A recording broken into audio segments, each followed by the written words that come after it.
Some years ago, we were visiting on the telephone with someone when Esther was still doing consultations. So it had been quite a while since the last telephone consultation.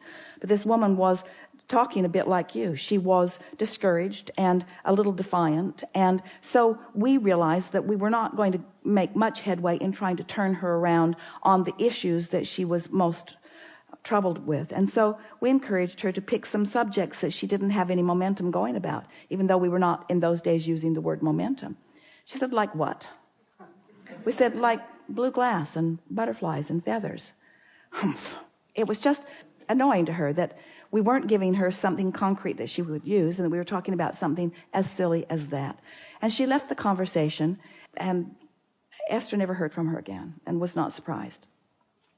But now Esther and Jerry are moving into their day, and Jerry had not heard the conversation, and Esther had forgotten about it, because when it's happening, it's different for her than replaying it as you would replay it. And so they went about their day, and they got out of the car. They were in San Diego. They went to La Jolla. They got out of the car, and Esther felt a really strong impulse to go in a shop that Jerry had been in before and didn't want to go in. But Esther said, oh, come on, let's just go in here. Just come with me, just 5 minutes. And they went in and went to the very back of the shop, and there was a wall of blue glass. Now, blue glass was not appealing to Esther or Jerry. They didn't want any blue glass, but it was the most incredible display of blue glass from ceiling to floor in a very large room, all textures and consistency of glass, really remarkable. Esther didn't think anything about it, and Jerry didn't like it at all, and they left. And then they had lunch at George's, and after they finished having lunch, they walked down to the Cove, which is their favorite place on the planet to be, most beautiful place where the land meets the water. It's really a beautiful place. As they were walking across the lawn, a flurry of butterflies surrounded them and was so dense that they had to stop talking to not eat them. And Esther still did not make the association of the impression that we had set, the slight momentum that we had established an hour or so ago. She still did not make the association. And now the butterflies passed, and now they're on their way out to the rocks where they're going to spend an hour or two. And a little Asian boy came running toward them as if he knew them. He was maybe 4 years old, coming right to them from way across the lawn. He had something in his hand that they couldn't see, and as he got right up, he held it up to Esther, and it was a pigeon's feather that he had found on the ground, and for some reason felt the inspiration, even though he had never met them, being the pure little messenger of the universe that he is, to bring it directly to Esther. And as she took that feather from his hand, she recalled the blue glass and the butterflies and the feather. And she noted how quickly the universe could yield through a path of no resistance, evidence of a vibration that had been established and not contradicted. And that really is the key to the understanding here. You can establish hopes and desires and dreams and goals all day long. And if you shoot them in the foot as soon as you launch them with your expectation or your memory of how things have gone before, then you give birth to them and you increase the momentum of your vortex. So the momentum of your vortex gets going faster and faster and faster and higher and higher and higher and higher and higher. The only question is, where are you in relationship to that vortex version of you?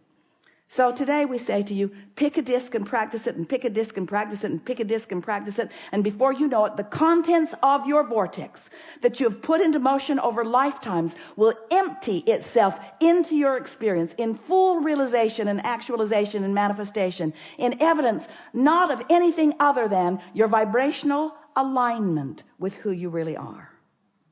You see, that's it. That's all we've got. That's all we've got. We can tell it to you in endless ways, and we can write 20 more books, and probably will, that all essentially say the same thing. We're surprised you're so patient that you keep coming. So a conversation like this, what it does, it causes you to practice higher vibrations.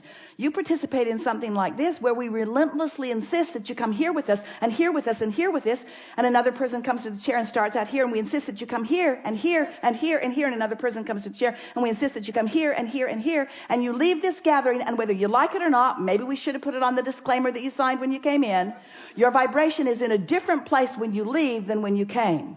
Which means your life experience is going to shift relative to that vibrational adjustment. It just is.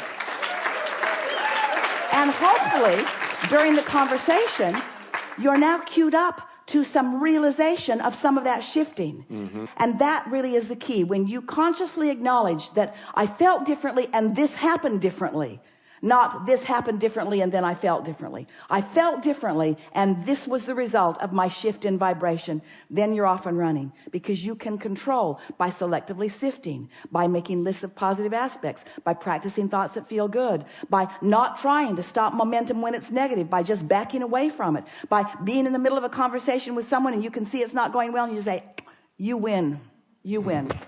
I accept that you are stronger on this subject than I am. I'm going to let you have the trophy for this conversation, and I'll see you later. You just back away. You just back away. You just back away. You stop throwing gasoline on every fire. You don't engage in arguments anymore. You don't try to convince anybody of where you stand. You don't try to explain to anybody what your perspective is.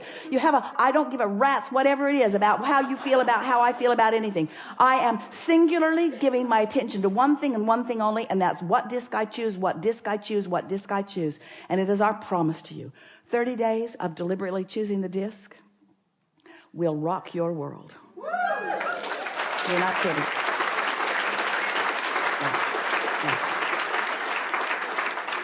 I found out about this workshop about a month ago, and I knew I was going to come, and I knew I was going to be here. Yeah, well, that's a really good place to start, Yeah. isn't it? Really good place to start, and you were really a lot of trouble, and we are appreciating. My wife tells me that too. We're appreciating every bit of it, because in all of that launched more rockets of clarity, and you extracted from us the best description of deliberate creation that we've offered so far. Yeah. Thank you so much.